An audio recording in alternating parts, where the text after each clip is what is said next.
Down with debts. Money glow up. Debt community UK. Financial recovery. I am standing at the edge of a £70,000 financial abyss. Last week, a declined card for a loaf of bread left me sobbing in a freezing parking lot. I am completely out of options. Today, I execute a scorched earth plan to survive. Watch how this ends. Look closely at what is in front of you. A dark wooden desk, a weathered leather notebook, and two solitary pens, one blue, one red. Listen to that heavy sigh echoing through the microphone. It is the sound of a person who is suffocating in plain sight, crushed under the invisible, agonizing weight of exactly £70,000. Let that number echo in your mind for a second. £70,000 of pure, unadulterated debt. It is a figure so colossal, so utterly terrifying, that it feels detached from reality, a haunting phantom that shadows my every waking moment and poisons my sleep. You might be wondering why I am hiding my face behind a screen, speaking into the digital void without revealing my true name or identity. The answer lies in the sheer brutality of that number. When you owe this much money, pride and dignity become absolute luxuries, relics of a past life that I have had to forcefully pack away into boxes. I am standing at the precipice of a financial abyss, and today, I am going to jump right into it. And I want you to watch. At Money Glow Up 02 welcomes you to the deepest, darkest trenches of my reality. If you are intrigued by this journey of tearing down the walls of financial denial, or if you simply cannot look away from this self-inflicted catastrophe and want to see if I survive, please hit that subscribe button. Your support is the lifeline that gives me the desperate motivation to keep the camera rolling and fight through this wreckage. This space is not a pity party. I am not here to cry about how unfair life is. This is about radical, unapologetic accountability. There is no room left for empty promises where my mouth swears I will save money while my hands blindly swipe a credit card. We need to talk about the psychology of financial humiliation because it is a bizarre and terrifying phenomenon. When you owe £1,000, you toss and turn at night in a cold sweat. But when you owe $70,000, your brain short-circuits. It triggers a twisted self-preservation mechanism that literally makes you numb to the numbers. The shame devours you from the inside out, creating a paradoxical reality where you feel paralyzing guilt over buying a simple cup of coffee, yet experience an eerie, deadened apathy when charging hundreds of pounds for something utterly meaningless. The pressure of spending is a ghost. The faster you run, the larger and darker its shadow grows. But today, I am ripping off the armor of shame. No more hiding, no more justifications. We are going to look directly at the bloody, unvarnished reality of January 2025 and contrast it with where I stood in November 2024. To put it bluntly, the financial landscape of this January is a war zone just days before payday. It is the devastating aftermath of reckless holiday spending colliding with the brutal reality of automatic direct debits simultaneously kicking down my door. The resulting tremor is strong enough to shake anyone to their absolute core. My cash reserves are utterly depleted, and my bank accounts are screaming in the red.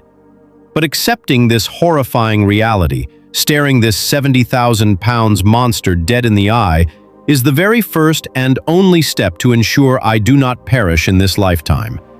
As we drag this monster into the light, we have to look back at the delusion of November 2024 to truly understand the absolute devastation of this January. November was a masterclass in financial self-deception, a month wrapped in the comforting, insidious warmth of holiday anticipation.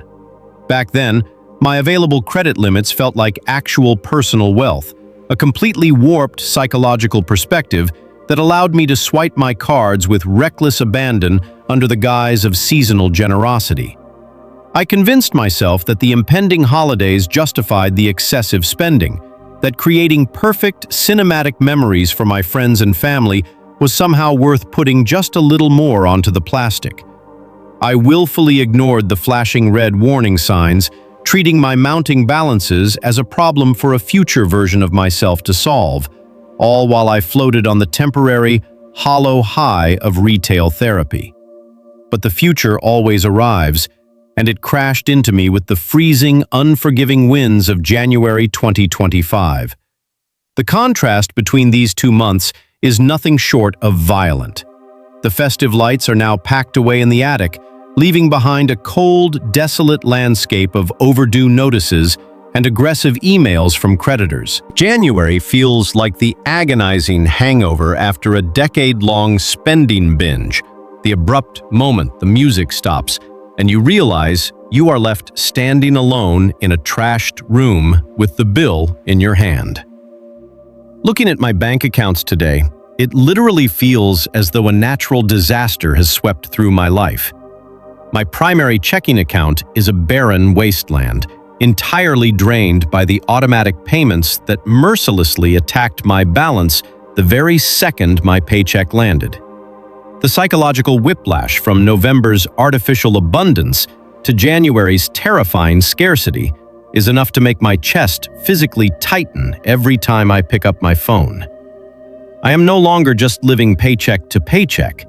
I am surviving hour to hour, silently praying that an unexpected expense does not push me completely into the abyss. This is not just a tight month. It is the total structural collapse of my financial ecosystem, forcing me to finally acknowledge that my safety net was woven entirely out of borrowed money. That devastating January collision did not just happen overnight. It was simply the explosive finale of years spent blindly constructing this 70,000-pound monument to my own insecurity. When people hear a number that massive, they immediately assume I have a driveway full of luxury sports cars or a closet bursting with designer clothes. The heartbreaking truth is far more pathetic. This mountain of debt is a tragedy of 1,000 tiny, insignificant cuts.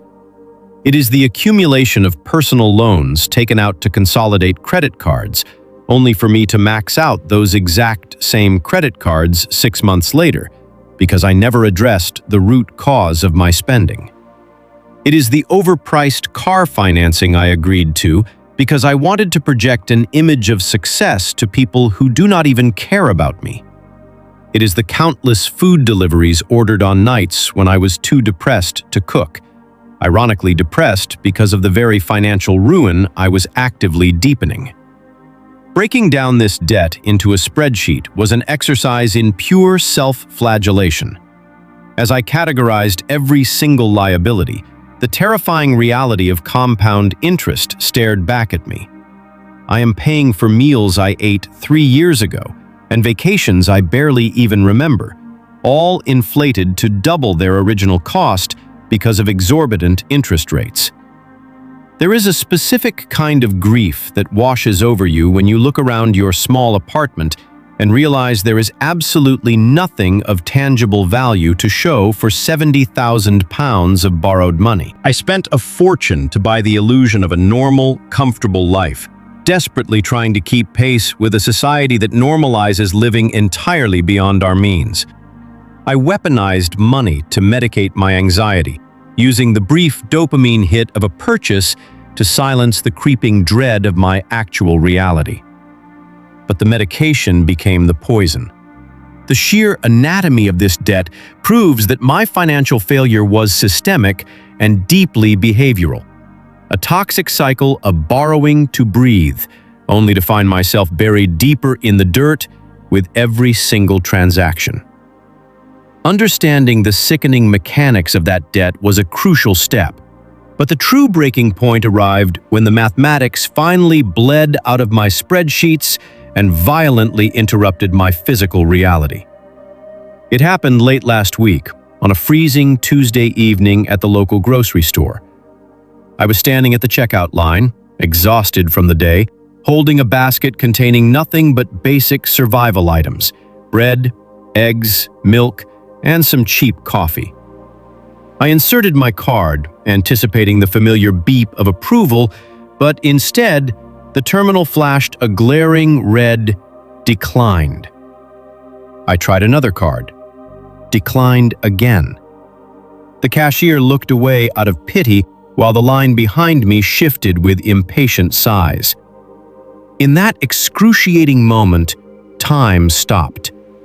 The heavy armor of denial I had worn for years shattered into a million pieces on that linoleum floor. I had to mumble a pathetic apology, abandon my groceries, and walk out into the freezing parking lot with nothing. I sat in my financed car, gripping the steering wheel until my knuckles turned white, and I wept. It was not a gentle, sad cry. It was a guttural, terrifying sob, born from the realization that I was entirely out of options. Nobody was coming to rescue me. There was no secret inheritance, no magical lottery win, and no more credit lines left to tap into. I had played a dangerous game of financial Russian roulette for years, and the chamber was finally loaded. That night, sitting in the dark, I experienced a terrifying clarity. The numbness that had protected me from the 70,000-pound reality completely vanished, replaced by a suffocating, crushing panic. I realized that if I did not radically alter the trajectory of my life in that exact second, this debt was going to outlive me.